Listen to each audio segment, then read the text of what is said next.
Welcome back, Vanessa Matthews from Matthews Family Law and Mediation Specialists in Toorak.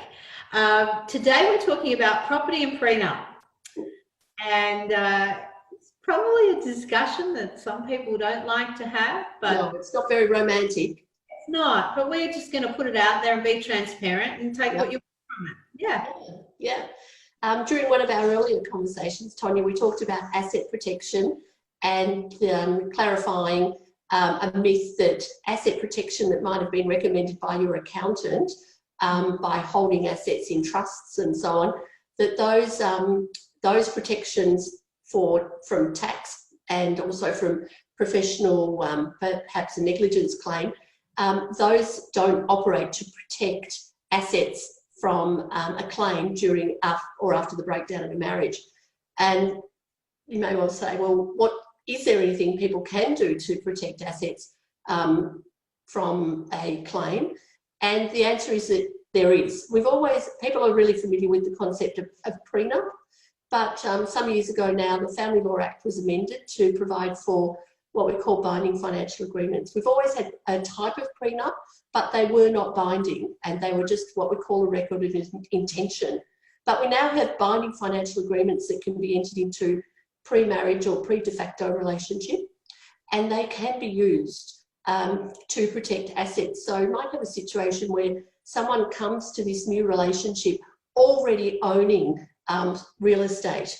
They may have, this may be a second marriage or a second de facto relationship. Or they may have children that they want to pass on. That's right. And I see that quite a lot. Absolutely. It's really, these prenup type agreements are really relevant. I would suggest more relevant for older people going into second or third relationships where they've already been through a property settlement with their, perhaps their first partner. They've built up an asset pool and they really want to protect what they've got from being what we call intermingled with their new partner's assets, so that in the event of them passing away or in the event of their separation of that new relationship, certain or all of the assets have already been predefined in terms of the property settlement. And that's done by entering into what we call a binding financial agreement. Yeah, so what you bring to, the party at perhaps a relationship later in life, protected with that, and then I guess what you create together is a different entity. It's a different category, isn't it? So it's really understandable that somebody who brings what we call pre-existing assets to the relationship, that they might want to, it might be that both of them have a pre-existing portfolio of assets, that they just feel it's best to keep those separate, and the prenup can do that.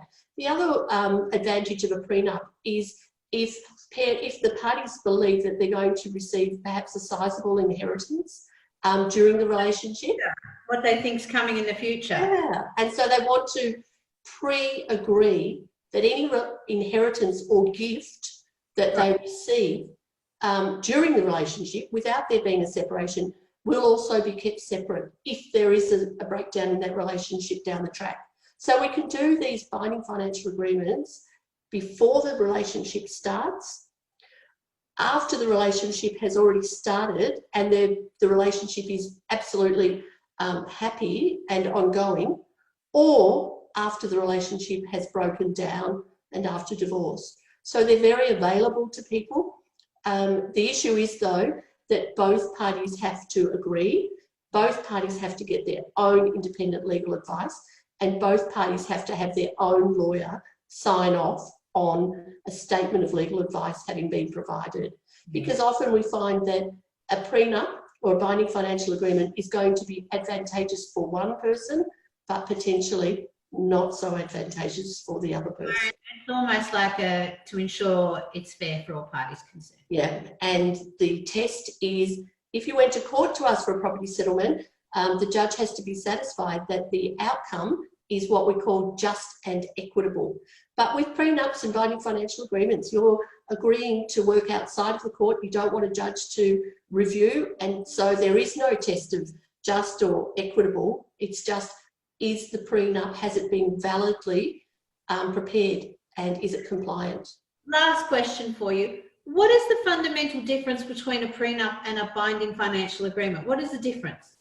It's really just terminology, that people are familiar with the concept of a prenup, but the binding financial agreements under the Family Law Act are referred to as binding financial agreements. There's no reference to prenups. It's just a shorthand way of talking about how do I get asset protection within my relationship. Yeah, great. Hey, thanks for today. I learned, and that was great. I'll see you next time. Thanks, Tonya. Bye.